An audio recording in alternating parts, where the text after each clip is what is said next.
Cash, you said something yesterday when you were on here. You said, hey, there's a lot more coming. You have said repeatedly, now is not the time to go buck wild and celebrate. Now is not the time to go ass over tea kettle. And we talked about it yesterday. There's so much more to come. These government gangsters knew in November of 2022 and before that Joe Biden had classified information.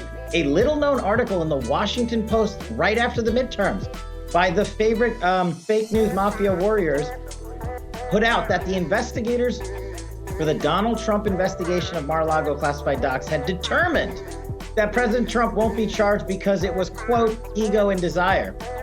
The Washington Post never writes a puff piece in favor of President Trump. Why did they do that? They were setting the stage down the road because they knew Joe Biden was being investigated for classified documents. So this Department of Justice can come out with a ruse and say, look, we handled both matters equally. Well, both matters are wholly unequivalent. And let me talk Eric Charmella was head of the Ukraine-Russia desk in the office of the Vice President. The Vice President. Now, Steve, as I say in my new book, Government Gangsters, there are no coincidences on him. Where he documents the transactions going back and forth between Joe Biden and the State Department and the Ukraine. It's unbelievable. So this is why I said Joe Biden's days about classified documents are just beginning. And here's the leverage point. Here's the scary thing. Let's get down to reality. For one reason, they don't know that Joe took these documents and the contents of them. Joe Biden is now commander-in-chief.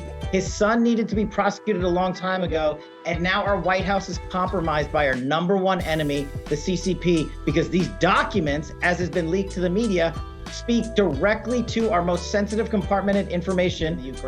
It is not a coincidence. These government gangsters act in concert. And I said yesterday on your show, they better be raiding every single place of business that Joe Biden ever sat in, and this Congress better be subpoenaing every single government gangster on federal statute. So it could not be more clear. So we have just exonerated President Trump from half the farcical crimes that they've come up with, and at the same time convicted Joe Biden.